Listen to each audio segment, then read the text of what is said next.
देखिए last class में जो भी हमारा प्रीडिकेट लॉजिक है उसमें क्वांटिफायर्स क्या होते हैं, like universal quantifier, existence quantifier क्या होते हैं, उन पे हम क्या क्या रूल्स लगा सकते हैं, कोई भी थ्योरी स्टेटमेंट्स को अगर हमें प्रीडिकेट लॉजिक में कन्वर्ट करना है कैसे करेंगे, और उसमें आपका बेसिकली सबसे इंपॉर्टेंट टॉपिक फ्री वेरिएबल और बाउंड वेरिएबल्स क्या होते हैं, उतना हमने डिस्कस किया था। अब इसी से यहाँ पे जैसे हमने प्रपोजिशनल लॉजिक में नॉर्मल फॉर्म में पढ़ा था CNF and DNF, conjunctive normal form और डिसजंक्टिव नॉर्मल फॉर्म, वैसे ही यहाँ पे आपके पास जो नॉर्मल फॉर्म होती है उसको अपन कहते हैं PNF, प्रीनिक्स normal form.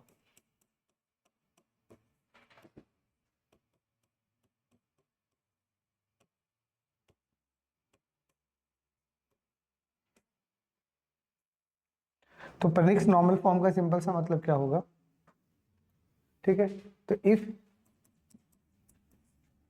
We can convert any given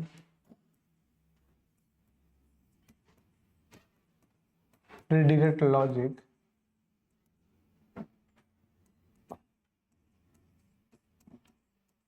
in following form,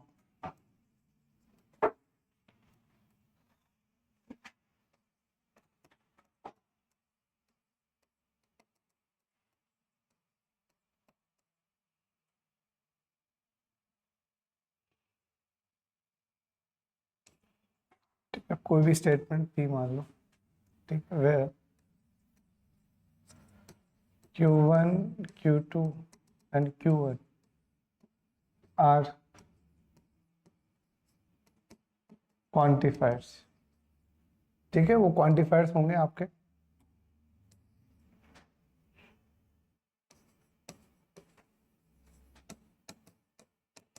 quantifiers में फॉर ऑल भी हो सकता है और देयर एग्जिस्ट भी हो सकता है, कुछ भी, ठीक है, and P is any statement.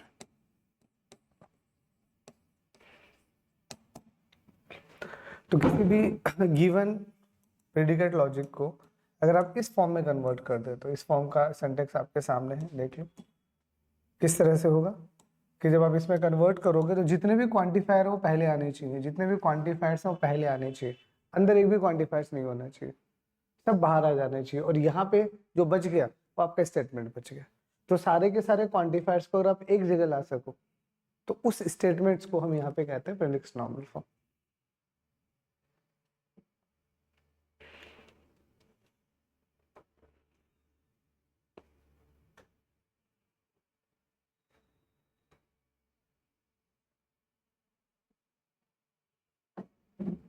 ठीक है, जैसे फॉर एग्जांपल मैं मान लीजिए लिख देता हूँ there exist x and then y, और यहाँ पे मान लीजिए मैं लिख देता हूँ आर या फिर P x comma y and then and मान लीजिए Q x is just like that. ठीक है, तो इस स्टेटमेंट को अगर आप गौर से देखोगे तो आपको क्या दिख रहा है, यहाँ पे सिर्फ स्टेटमेंट बना, सारे क्वांटिफायर्स यहाँ आ गए, क्वांटिफायर्स कितने भी हो, लाइक एक्स आ गया, ए वाई आ गया, ए जेड आ गया, अंदर हम कुछ स्टेटमेंट बनाएंगे लाइक पी एक्स वाई, ठीक है, एंड मान लीजिए क्यू के साथ में आपका जेड आ जाएगा, इट जस्ट लाइक दैट। ठीक है, तो सारे क्वांटिफायर्स बाहर होने चाहिए, फिर आपका ये स्टेटमेंट आना चाहिए। तो अगर आप ऐसा कन्वर्ट कर सकते हो तो उसी फॉर्म को अपन कहते हैं predicts normal form.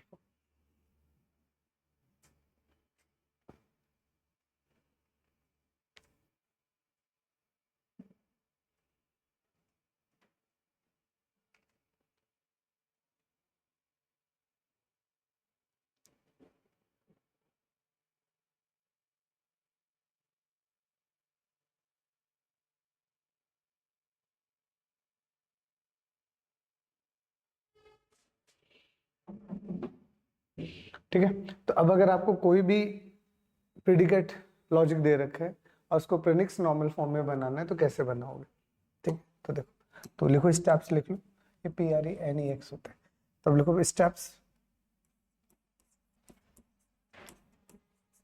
For converting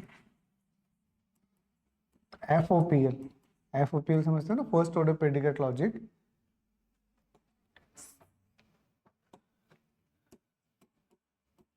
steps for converting FOPL into PNF। तो अगर आपको फर्स्ट ऑर्डर प्रेडिकेट लॉजिक दे रखा है और उसको आपको प्रीमिक्स नॉर्मल फॉर्म में बनाना है तो क्या करोगे? सबसे पहला रिमूव कंडीशनल और बाई कंडीशनल, जो मतलब CNF और DNF में किया था वो तो करना ही पड़ेगा, ठीक है। तो ये हमें आता है हटाना। अगर हमें इसको हटाना है तो कैसे हटाएंगे? नेगेशन ऑफ P और Q, ठीक है। वैसे ही अगर हमें इसको हटाना है तो या तो आप एक बार तो ऐसे लिख दीजिए जो आप समझते ही हो, ऐसे लिख दो, फिर इसको हटाओगे तो ये वापस लग जाएगा, इसको हटाओगे तो दोबारा लग जाएगा, है ना। तो सबसे पहले कंडीशनल और बाई कंडीशनल अगर कहीं पे भी आ रहे हैं आपको रिमूव करना पड़ेगा, ठीक है। उसके बाद में सेकेंड स्टेप में अगर नेगेशन ऑफ P आ रहा है तो हट के कितना हो जाएगा? P। तो अगर डबल नेगेशन आ रहा है तो आप उसे रिमूव कर सकते हो। तीसरे स्टेप में आपको अप्लाई करना है डी मॉर्गन्स लॉ, ठीक है। तो डी मॉर्गन्स लॉ दो स्टेप में अप्लाई होगा। या तो अगर कोई सिंपल स्टेटमेंट आपको दे रखा है लाइक इस तरह से, तो it is just like that, मतलब ऐसा हो सकता है या फिर ये ऐसा हो सकता है, ठीक है। तो अगर आपसे कोई सिंपल स्टेटमेंट दे रखा है तो डी मॉर्गन्स लॉ आप ऐसे अप्लाई करोगे। और यही अगर क्वांटिफायर्स दे रखे हैं तो क्वांटिफायर्स पे कैसे अप्लाई करना है वो हम पहले से जानते हैं। तो अगर यहाँ पे आपको नेगेशन लगाना 4x पे तो कैसे लिखोगे? तो जो भी आपका फॉर ऑल है वो तो देयर एग्जिस्ट में कन्वर्ट हो जाएगा और ये अंदर चला जाएगा, it is just like that, ठीक है। ऐसे ही अगर आपको यहीं पे आपको नेगेशन करना है देयर एग्जिस्ट पे, तो देयर एग्जिस्ट पे अगर आपका नेगेशन लगा हुआ तो देयर एग्जिस्ट फॉर ऑल में कन्वर्ट हो जाएगा और यहाँ पे आपका नेगेशन, ठीक है। तो this is the D Morgan's law, ठीक है। The fourth one, rename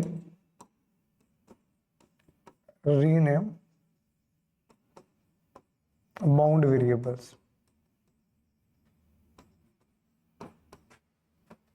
if required. कोई भी अगर आपके पास बाउंड वेरिएबल है, अगर उसको रीनेमिंग करना पड़े तो आप रीनेम कीजिए। और फिफ्थ सिंपल से क्या कर रहे हैं? ब्रिंग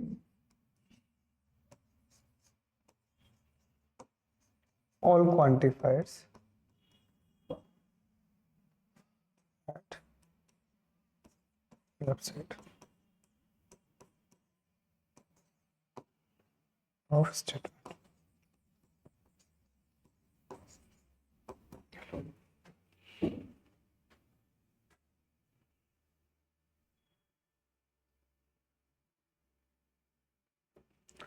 तो कभी भी अगर आपको कोई भी फर्स्ट ऑर्डर प्रेडिकेट लॉजिक दिया गया है और इसे प्रेडिक्स नॉर्मल फॉर्म में बनाना है तो हमारे पास फर्स्ट, सेकंड और थर्ड का यहाँ तक का पार्ट तो हमने पहले भी कर रखा है जब हम CNF और DNF बनाया था, ठीक। अब थोड़ा आगे जा रहे हैं तो इसमें एक ये स्टेप आपका, एक तो ये क्वांटिफायर्स अगर हैं तो क्वांटिफायर्स वाला डी मॉर्गन्स लॉ एक्स्ट्रा लगेगा। और दूसरा, अगर कोई भी आपके पास में बाउंड वेरिएबल है जो हमने सीखा था कल, तो उस बाउंड वेरिएबल को आपको रीनेम करना पड़ेगा।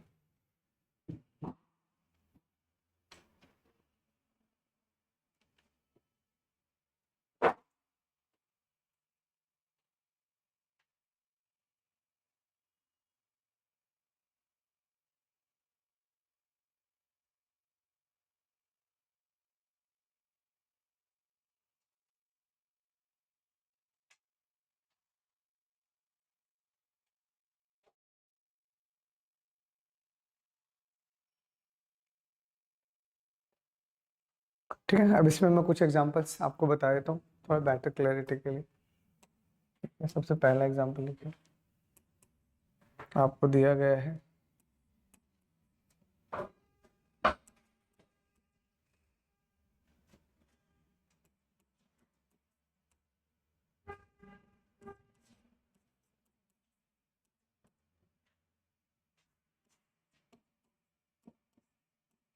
This is a statement.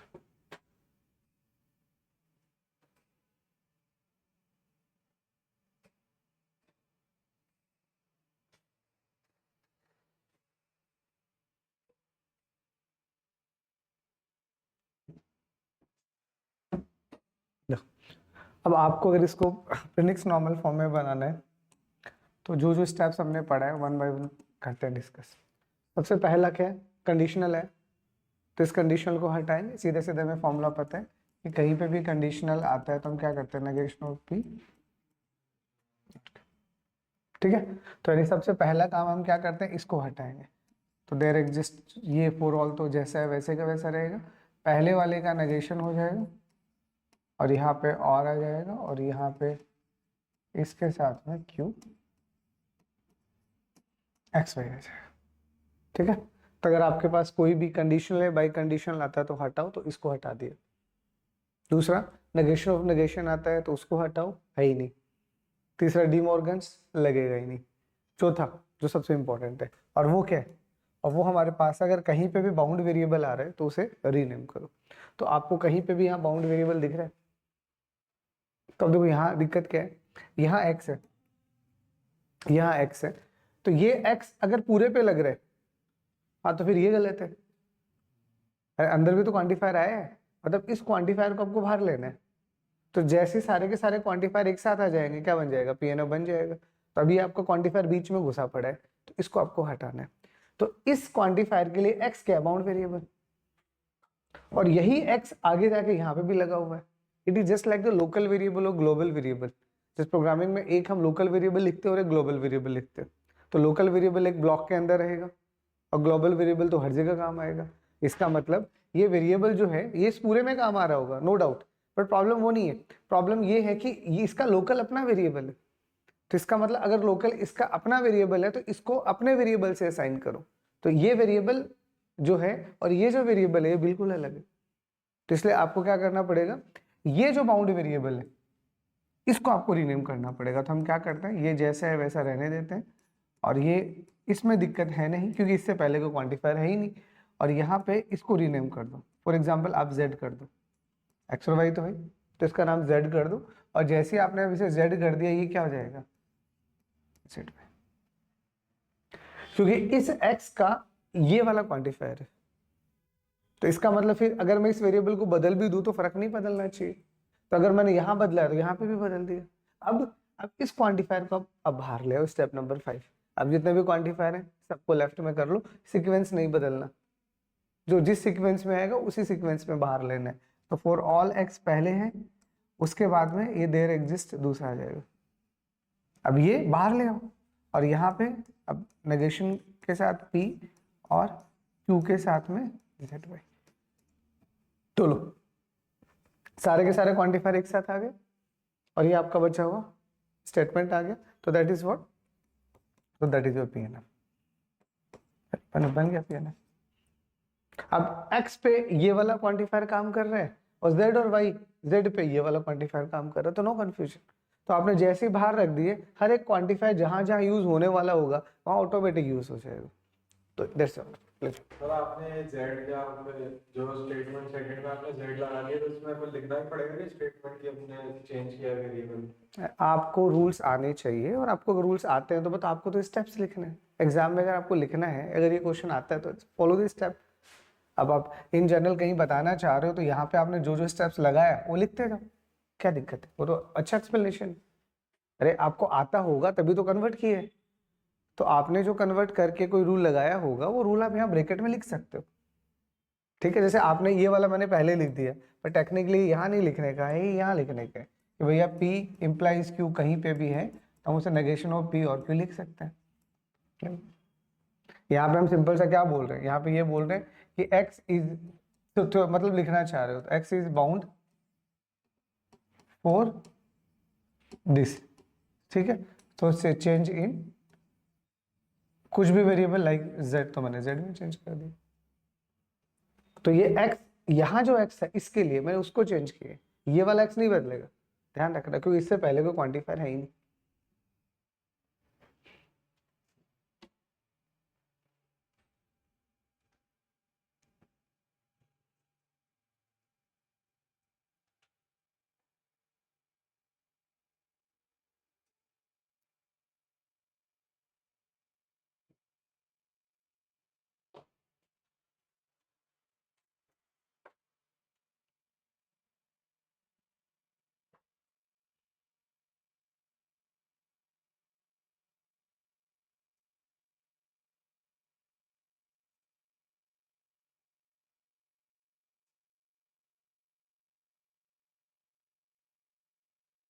ठीक, दूसरा लिखो।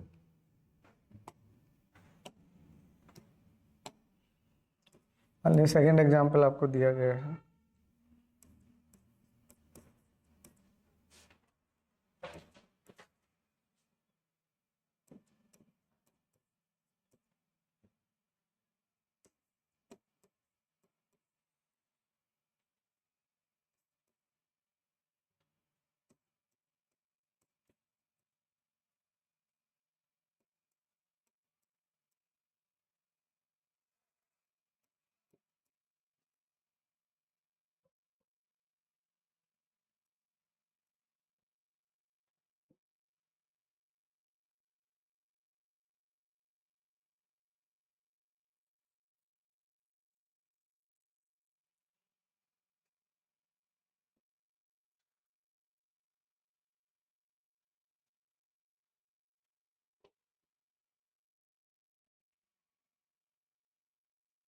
ठीक है, तो ये आपको FOPL दिया गया है, इसको अब आपको PNF में बनाना है।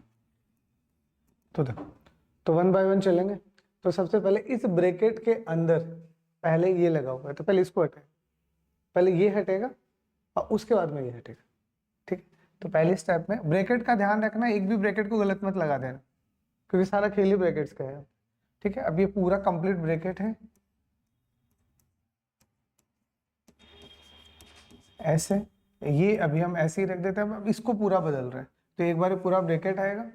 इसका मतलब अगर इसको बदलेंगे तो पहले वाले पे नेगेशन आ जाएगा और यहाँ पे और ऐसा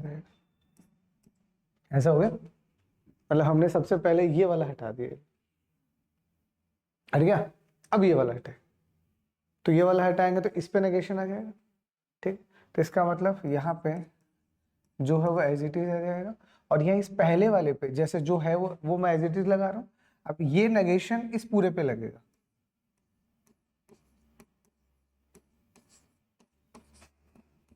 इस पूरे पे लगेगा, तो इस पूरे को मैंने ब्रैकेट में डाल दिया। ठीक है, और इसकी जगह और आएगा ही, और ये जैसा है ये वैसे का वैसा रहेगा।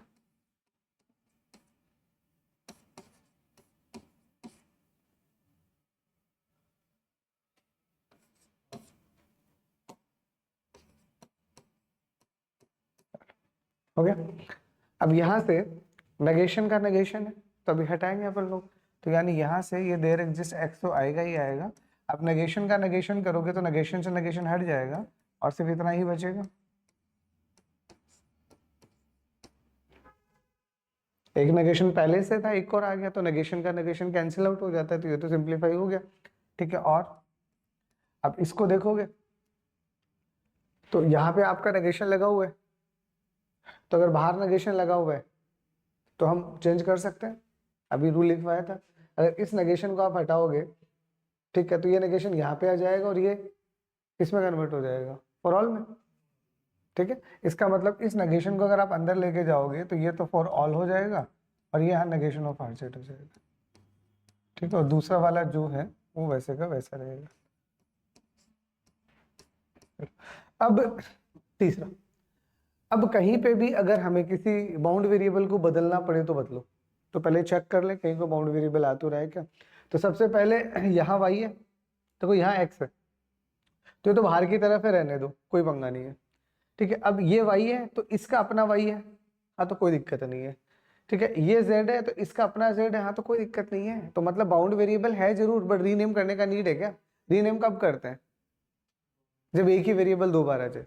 जैसे इससे पहले वाले एग्जांपल में आप देखोगे तो हमने इसको रीनेम इसलिए किया था क्योंकि ये भी x था और ये भी x था। अब मान लो ये x है और ये ऑलरेडी y है, तो मैं क्यों चेंज करूं। वेरिएबल तो हम तब बदलते हैं जब एक ही वेरिएबल दो बार आ जाए, वो भी दो अलग अलग क्वांटिफायर्स के अंदर। तो यहाँ तो ऐसा हो ही नहीं रहा, हर एक क्वांटिफायर्स के अंदर जो वेरिएबल है वो सारे अलग अलग हैं। ये इसके पास x है, इसके पास y है, इसके पास z है, तो दिक्कत ही नहीं है, तो ले लो बाहर। ठीक है, सीक्वेंसिंग नहीं बदलना। तो पहला देयर एग्जिस्ट ये आएगा x, दूसरा देयर एग्जिस्ट y आएगा ये, और तीसरा फॉर ऑल z ये आएगा। ठीक है, और इन सबको हटाने का जो बच गया वो लिख दो, q x y as it is यहाँ आएगा, और यहाँ पे ये जो आपका स्टेटमेंट है ये एज इट इज, और यहाँ पे negation of are Z and S of x, this is like that. तो ये अब आपका क्या बन गया, पी एन एफ। तो एक ब्रैकेट ये है, यहाँ एस एक्स का आ गया, हाँ ठीक है, दैट्स ओके। बस हमारा गोल क्या था, सारे के सारे क्वांटिफायर एक साथ आने चाहिए, तो आ तो गए।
ठीक है, और कर लो एक और।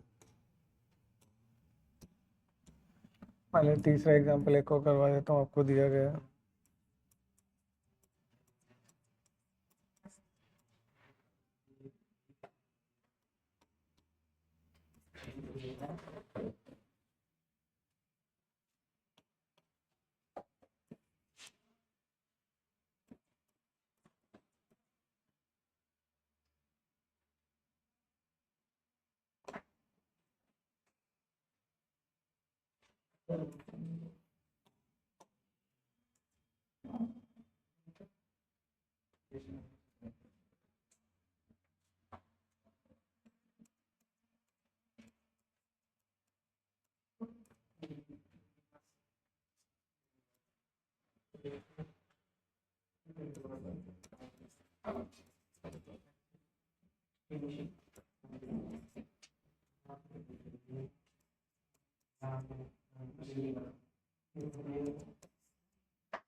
ये वो आपको स्टार्ट कर दिया गया।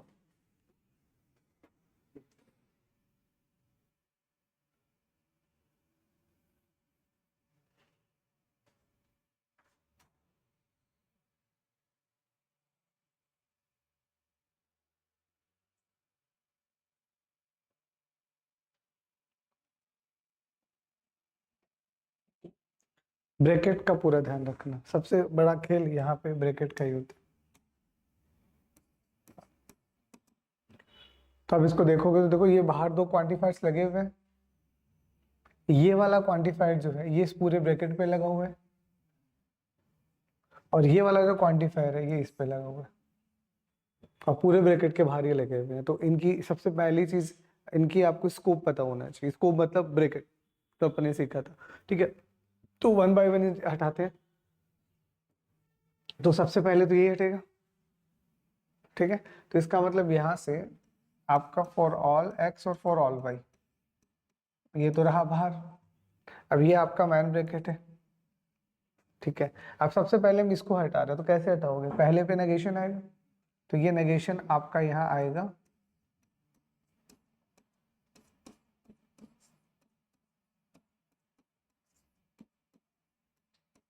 ये ऐसे आएगा, और यहाँ पे आपका और दिस इज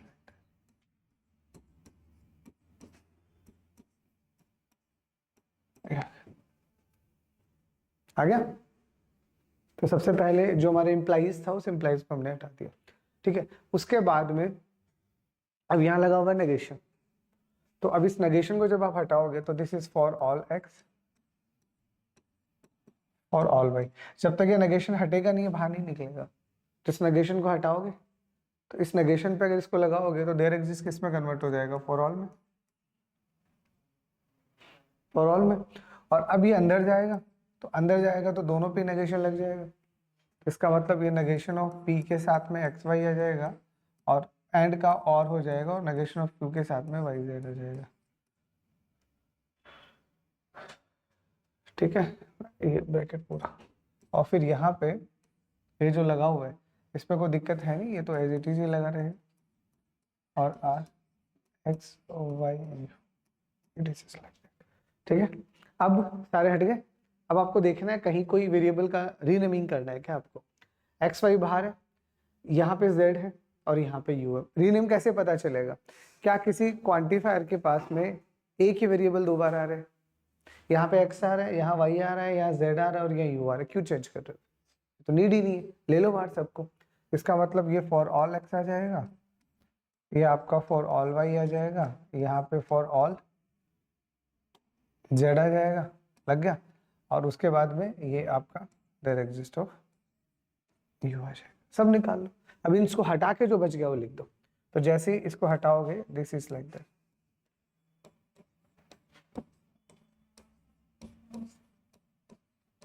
ठीक है, ये अपने आप में पूरा का पूरा एक स्टेटमेंट।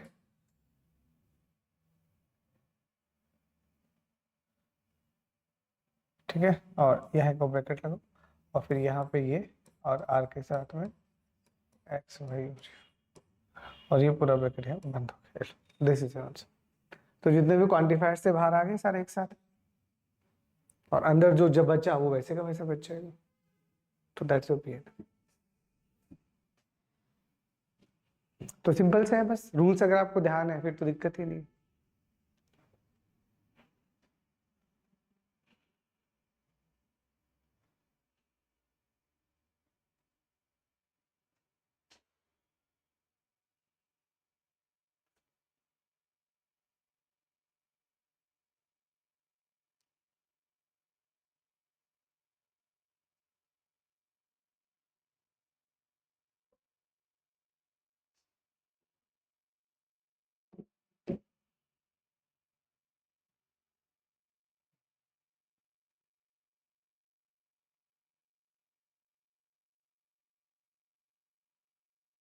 तो ये आपका आ गया पीएनएफ। उसके बाद में दूसरा आता है इस कॉलम नॉर्मल फॉर्म, है ना। इसको लिखो एक बार फिर बता दो।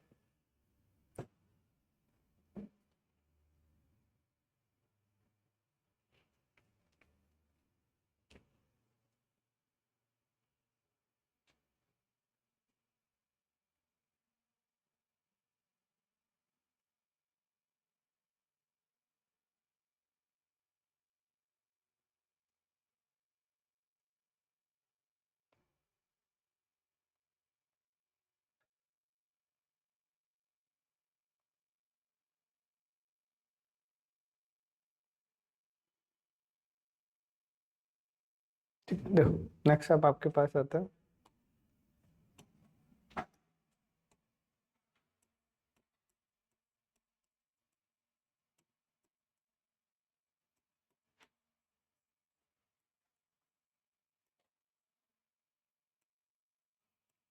इस कॉलम स्टैंडर्ड फॉर्म। तो जैसे हमने वहां पे दो फॉर्म पढ़ा था, बीएनएफ सीएनएफ, वैसे यहाँ पे पहला आपका पेनिक्स नॉर्मल फॉर्म होता है और दूसरा आपके पास होता है स्केलर नॉर्मल फॉर्म। तो स्केलर नॉर्मल फॉर्म का सिंपल सा मतलब क्या है, स्केलर नॉर्मल फॉर्म का मतलब होता है रिमूविंग, शॉर्ट में कहूँ तो removing existential quantifier.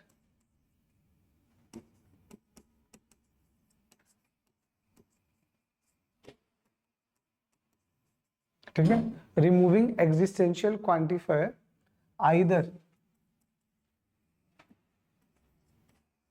by using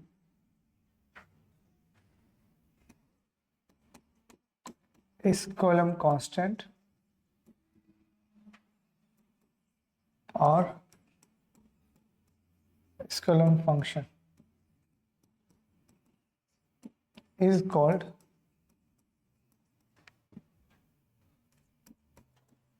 columnization. Squamalization process and the foam is called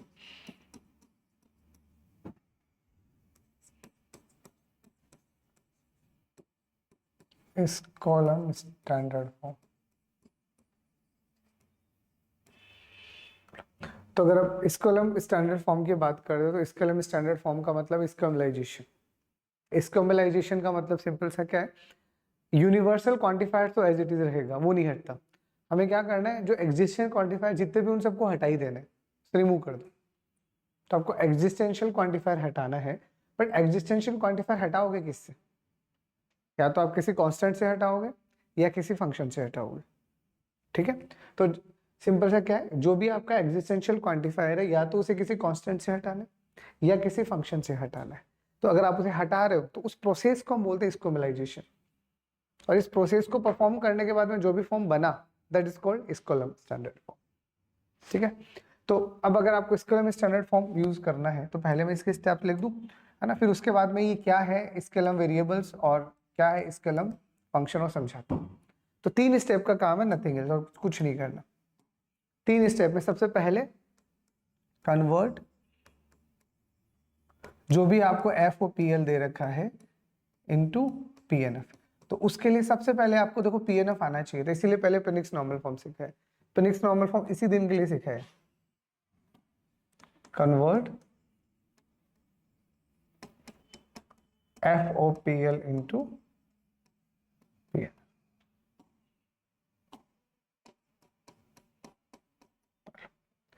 तो सबसे पहले उसे पीएनएफ में बना दो। जैसे ही आपने उसे पीएनएफ बना दिया, फिर उसके बाद में क्या करना है, कन्वर्ट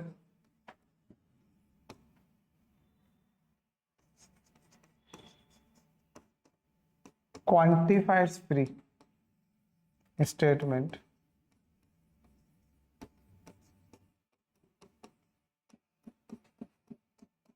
इनटू सीएनएफ। तो जो भी आपका क्वांटाइर फ्री स्टेटमेंट है उसको आपको सीएनएफ में बनाना है, और फिर थर्ड स्टेप में आपको परफॉर्म करना है, परफॉर्म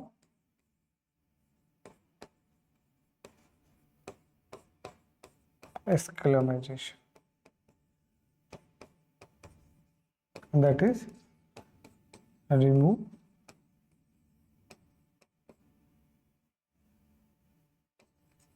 existential quantifier।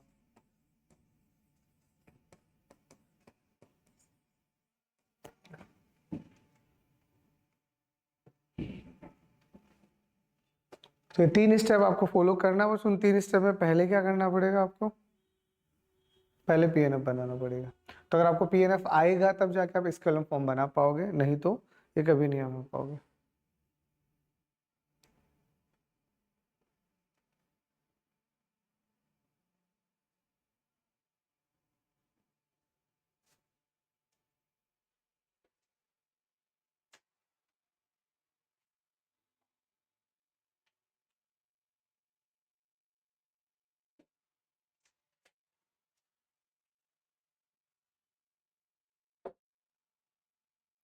अब थोड़ा सा ये मैं आपको समझा देता हूँ कि कब कांस्टेंट आएगा और कब वेरिएबल आएगा, फंक्शन आएगा ना, फिर कुछ एग्जांपल्स करते हैं।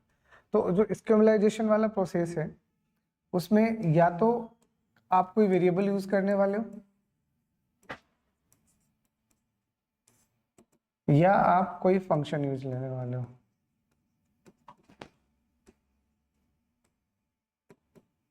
ठीक है, या तो वेरिएबल यूज लेने वाले हो या आप फंक्शन यूज लेने वाले हो। क्या है इसका मतलब, देखो जैसे मैंने लिख दिया, पहले ये लिखा, मैं सीधा फॉर्म लिख रहा हूँ पीएनएफ, है ना, फिर मैंने यहाँ पे लिख दिया मान लीजिए ये, अब मैंने 2 फॉर्म लिखा और उसके बाद मान लीजिए मैंने एक ये लगा दिया और यहाँ पे कोई भी एक फॉर्म रहा होगा उसमें आपके पास आ गया XYZ, तो ये आपके पास स्टेटमेंट है। तो अब क्या करना है आपको, देयर एग्जिस्ट को हटाना है। ठीक है, और एक आपके पास में यही स्टेटमेंट ऐसे आ गया,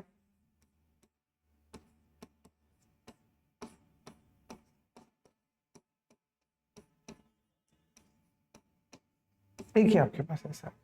ठीक है, तो या तो जो भी आपका क्वांटिफायर है देयर एग्जिस्ट वाला वो सबसे पहले आ रहा है, मतलब आप ये समझो कि उस क्वांटिफायर से पहले एक भी यूनिवर्सल क्वांटिफायर नहीं है।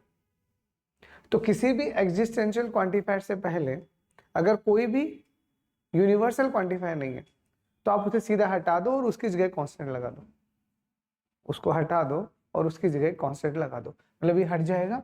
और इसका मतलब ये जो बना ये तो ऐसे बन जाएगा, ले लो, और इसमें जहां x था वो भी हट जाएगा, क्योंकि जब यहाँ x रहा ही नहीं तो हम x क्यों लेंगे, और x को रिमूव करके हम एक नया वेरिएबल इंट्रोड्यूस कर देंगे, मान लीजिए a। चलो जी, तो हमने यहाँ पे क्या किया, हमने इस देयर एग्जिस्ट को हटाया और इसकी जगह क्या लगाया, कांस्टेंट लगाया। तो दिस इज वेरिएबल है, वेरिएबल लगाया ना। तो कब वेरिएबल लगेगा, जब एग्जिस्टेंशियल क्वांटिफायर से पहले कोई भी यूनिवर्सल क्वांटिफायर नहीं। अब जैसे यहाँ पे हो, अब ये आपका एग्जिस्टेंशियल क्वांटिफायर है, इससे पहले क्या है, यूनिवर्सल क्वांटिफायर है। तो अब ये हटेगा तो ये फंक्शन के फॉर्म में जाएगा, ये हटेगा तो ये फंक्शन के फॉर्म में जाएगा, मतलब आप इसको हटा दो, ये जैसा है ये तो वैसे आ जाएगा, और यहाँ पे p, तो x जहां है वो तो वैसे इट इज रहेगा। अब आपने y हटाया तो y से पहले कौन है, x है, तो इसका मतलब अब यहाँ पे एक फंक्शन बनेगा और उसमें सिर्फ x आएगा और यहाँ पे z आ जाएगा। It is just like that. मान लो यही ऐसा होता, जैसे एक एग्जांपल ये रहा, एक और ले लो, मान लो ये ऐसा होता,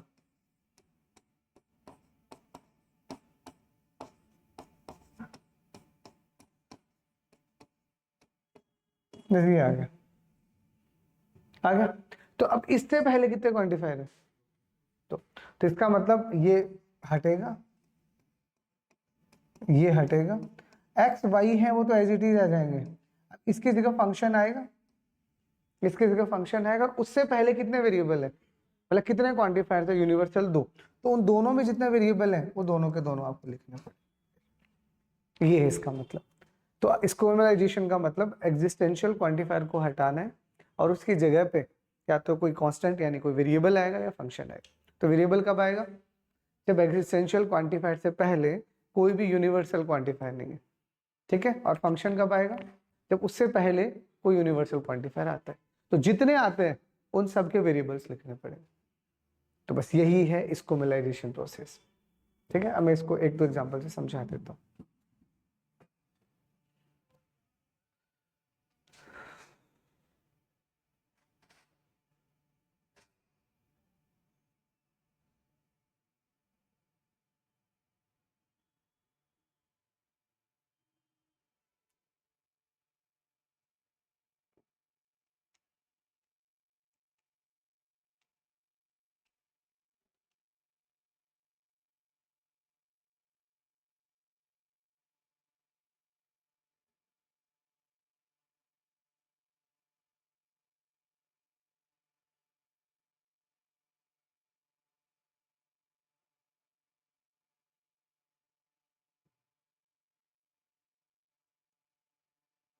ठीक, चलो अब मैं एक दो एग्जांपल आपको करवा देता हूँ। पहले एक इजी एग्जांपल से स्टार्ट करते हैं। इजी सा एग्जांपल आपको दिया, लिखो।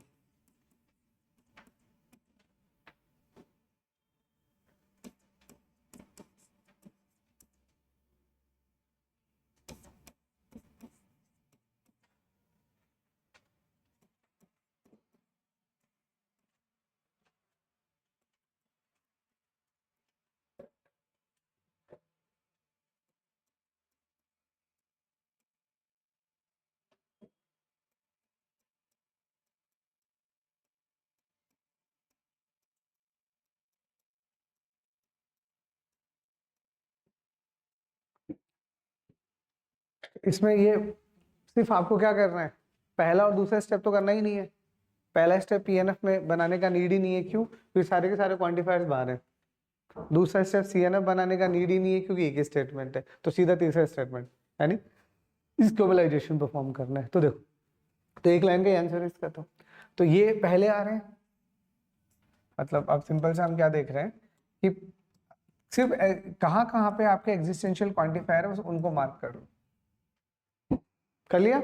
अब इनको हटा दो तीनों को, ये तो हटेंगे ही ना, ये तो सब हट जाएंगे। यहाँ क्या बचेगा, यहाँ बचेगा y1 y2 और y3, ये तो हट गए। अब डन। इससे पहले क्या कोई यूनिवर्सल है? नहीं है, तो इसको हटा दो और इसकी जगह कोई कांस्टेंट लगा दो, मान लो ए लगा दिया। इससे पहले भी कुछ नहीं है तो इसको भी हटा दो, इसकी जगह पर आया वहां पे तो x2 पे हट जाएगा, यहाँ पे आ जाएगा p। आ गया? तो ये दो जहां थे उन दो को हटा दिया। फिर हमारे पास क्या है? x3 है, तो x3 कहाँ पे है? यहाँ पे। तो x3 में तो कोई दिक्कत है नहीं, सॉरी x3 में दिक्कत है क्या? x3 में भी दिक्कत है। तो x3 से पहले क्या कोई यूनिवर्सल है? दो है, दो है। इसका वाला x3 हट जाएगा और उसकी जगह एक फंक्शन आएगा जिसमें y1 और y2 आ जाएगा। हट गया? बस, और तो दिक्कत ही नहीं है। y1 y2 y3 को लेके तो प्रॉब्लम ही नहीं था। This is your discrimination. हट गया? तो सारे के सारे देर क्या कह रहे हो? नहीं नहीं नहीं, फंक्शन से पहले तो जो x1 x2 थे वो थे ना, तो x1 x2 हटेंगे, इनकी जगह कांस्टेंट आएंगे। सीक्वेंस थोड़ी बदलेंगे, जिस सीक्वेंस में यहाँ वेरिएबल है उन्हीं सीक्वेंस में बदलना है। आप इनके सीक्वेंसिंग नहीं बदलोगे। ये सीक्वेंसिंग अगर ये पहले होते तो हम उन्हें पहले रखते, तो आप इन सीक्वेंस को नहीं बदलोगे। जैसे जैसे जिस जिस सीक्वेंस में आपके क्वांटिफायर्स दिख रहे हैं आपको, जैसे x1 x2 y1 ये दिख रहे हैं, तो पहले x1 यहाँ, इसका मतलब क्या है कि यहाँ x1 आएगा, यहाँ x2 आएगा, x, तो यही तीन वेरिएबल तो बदले। इन दो को कांस्टेंट से हटा दिया, इस तीसरे को फंक्शन से हटा दिया। ये जहां है वो वहीं की वहीं रहेगा।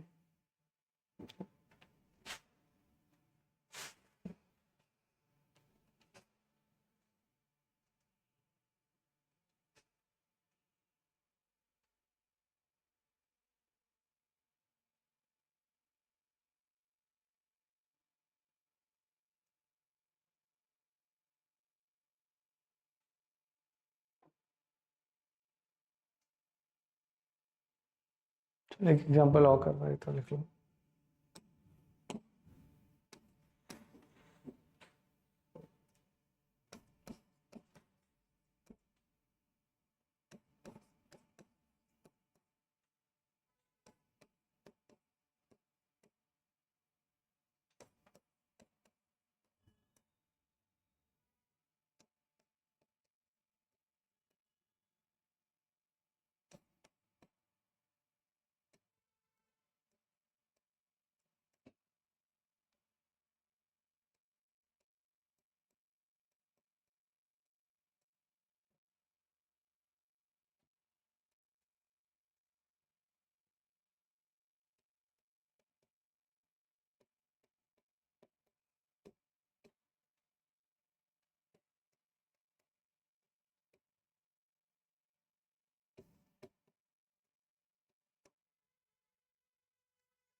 तो सबसे पहले किस में बनाना है? पीएनएफ में बनाना है। तो क्या ये पीएनएफ में है?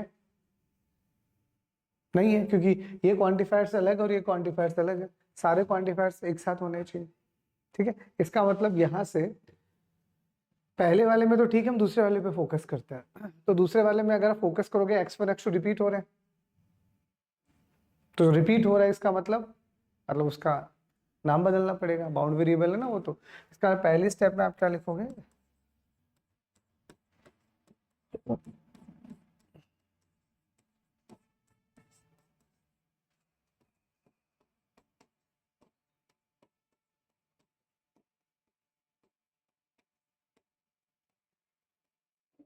ये जैसा है वैसे का वैसा आ गया। अब यहाँ पे देखो x1 और x2 तो पहले भी आ चुके हैं ना। इसका मतलब आपको इनके नाम बदलने पड़ेंगे। अगर नाम नहीं बदलोगे तो आप आगे नहीं लेके आ सकते। तो इसका नाम बदल दो, x1 x2 x3 तक तो यूज हो ही रहे हैं। x1 x2 x3 तक यूज हो, x4 और x5 रख दो इसका नाम। तो इसका मतलब यहाँ पे इसको हम बोल देते हैं x4 और इसको हम बोल देते हैं x5।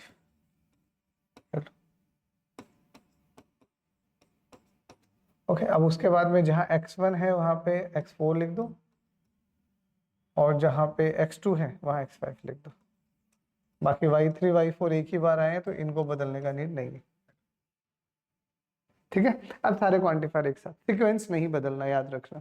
ठीक है, तो पूरे एक साथ यहाँ पे x1 y1 x2 y2 x3 फिर x4 y3 x5 और y4। तो सारे एक साथ लिख दो पहले, और फिर जो स्टेटमेंट बच गया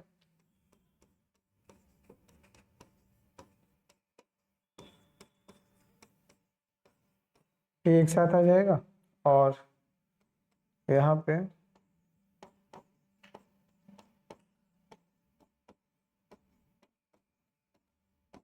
ये है एक साथ आ जाएगा। हो गया, तो यहाँ से हमने क्या बना दिया, पीएनएफ बना दिया, प्रीडिक्स नॉर्मल फॉर्म। सीएनएफ ये ऑलरेडी है, डिसजंक्शन लगा हुआ है, तो सीएनएफ बनाने का नीड है नहीं। तो सीधा तीसरा क्या करना है, सीधे क्वांटिफायर सेटअप। तो सीधे क्वांटिफायर जहां जहां पे भी आपको क्या दिख रहा है, देयर एग्जिस्ट दिख रहा है, उस पर मार्क कर दो, 1 2 3 4 5, इन सबको हटा दो। ठीक है, तो इन पांचों को हम हटा देते हैं, और यहाँ पे क्या बचेगा, y1 y2 y3 और y4, बाकी हट गए। ओके, अब 1 बाय 1 जहां से जो जो हटा है उसके हिसाब से उनका नामकरण चेंज कर दो। तो x1 गया, तो ऑब्वियस से कांस्टेंट से कर देते हैं, तो इसको मैं a लिख देता हूँ। तो जहाँ x1 है वो हट जाएगा, और वो क्या हो जाएगा, a हो जाएगा। हट गया। फिर अगला x2 हटा, तो x2 से पहले एक आ गया, तो फंक्शन बनेगा किसका, y1 का। तो इसको मैं f1 y1 बोल देता हूँ, फंक्शन का नाम f1 रख देता हूँ। ठीक है, हट गया। उसके बाद में x3 है, तो x3 हट रहा है, तो उससे पहले दो आ रहे हैं, y1 y2। तो इसका मतलब है दूसरा फंक्शन f2 बना देते हैं, जिसमें y1 y2 आ जाएगा। और y1 y2 पे फर्क पड़ नहीं रहा, क्योंकि हटा के x1 x2 x3 x4 x5। तो इसका मतलब बचा हुआ जो है वो y1 y2 आपका एज इट इज रहेगा। हट गया। ठीक है, एंड हेलो। अब दूसरा वाला फंक्शन क्यों आएगा, इसमें आपका x4 और x5 है। तो ये आपका x4 है, तो x4 से पहले कितने हैं, दो ही हैं, y1 और y2। तो इसका मतलब यहाँ पे एक तीसरा फंक्शन बनेगा, उसमें y1 y2 आ जाएगा। तो हट गया x4। x5 आप हटा रहे हो, तो इसका मतलब 3 भी आ गया, अब तीनों आ गए, 1 2 3। तो इसका मतलब यहाँ पे एक f4 एक फंक्शन बनेगा, और इसमें y1 भी आएगा, y2 भी आएगा और y3 भी आएगा। ठीक है, और y3 y4 में कोई दिक्कत है नहीं, तो ये y3 आ गया और ये आपका y4। ये आपका बन गया, इसको मिलना होगा, ये करना होता है। तो मान लो कभी आता है, अगर एग्जाम में क्वेश्चन है, क्योंकि ये तो न्यूमेरिकल पोर्शन है यार, ये तो पूछ ही सकते हैं, और क्या ही पूछेगा। तो ये दोनों फॉर्म्स, दो एग्जाम्पल सफिशिएंट आ गया होगा समझ में अच्छे से। हाँ, तो बस अब इनकी प्रैक्टिस कर।